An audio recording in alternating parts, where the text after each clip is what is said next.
You mentioned earlier that Anthony Albanese did not allow even a cigarette paper's width of difference between himself and the government on China. We can see that that's going to be part of their game plan heading into the next election, not just on China, but national security, defence, that sort of area. He won't allow any difference. They won't want an area that Scott Morrison can wedge and basically split their party. Even though Joel Fitzgibbon's been very pro-China, Anthony Albanese is basically trying to stay bipartisan on this. He doesn't want any wriggle room on Labor being accused of being soft.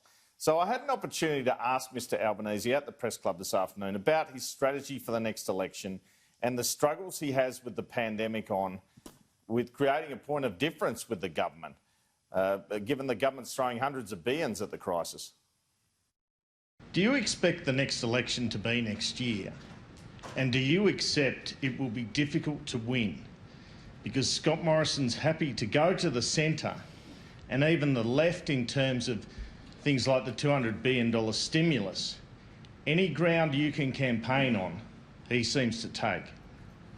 I expect the election will be sometime between August 2021 and May 2022, and I'll be ready each and every one of those days, as will my entire team. One of the things that we've done during this period is develop a draft platform for the party, is to develop a whole range of policies that we've used the time that we have through a range of shadow cabinet subcommittees that we have to be able to go forward whenever the button is pressed. We will have a smaller agenda than Labor took to the last election. That doesn't mean it's a less ambitious agenda. I think that by the time we get to the next election, we will have the government will be shooting for more than a decade in office, longer than the Howard government is what they'll be asking for. So what you like about John Howard, I was critical of a range of measures that he had, but you knew what he stood for. You speak about Scott Morrison, shifting to the centre. I don't think it's a matter of that. I think it's just a matter of Scott Morrison being shifty. Good old-fashioned sledge there. Here is the strategy, it seems, for the opposition for the election, which I actually expect us to be an election campaign potentially as early as in a year from now.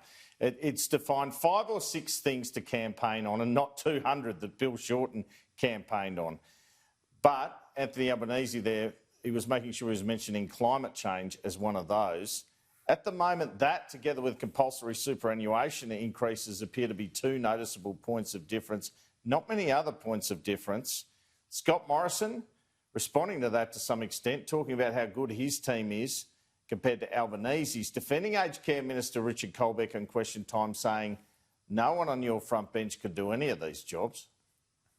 Can it really be the case that there is no one on the government backbench who could do a better job than Senator COLBECK? Prime Minister has the call. Thank you, Mr Speaker.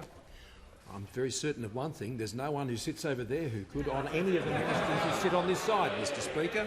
Not just on that issue, Mr Speaker, not just on the issue of aged care, but certainly when it comes to our fine treasurer, Mr Speaker. You won't find a treasurer on that side, Mr Speaker, or a Minister for Energy, Mr Speaker.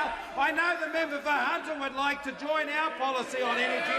I know, Mr Speaker, when we're asked about things like gas and we give our responses, I know the member for Hunter would like to join us in adding to the answer. The Minister for Communications, Mr Speaker, the Minister for Education, for Industry, for Environment, for National Disabilities, and of course the Assistant Treasurer, Mr Speaker, whose pioneering work on the Home Builder Scheme, the first home lender scheme, Mr Speaker, is getting Australians into their first home.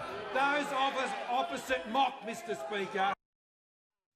Kieran, making sure there, amongst that team, he mentioned the Assistant Treasurer, Michael Suka, who had to refer himself to the Finance Department this week after a 60 minutes investigation over electorate staff and branch stacking allegations.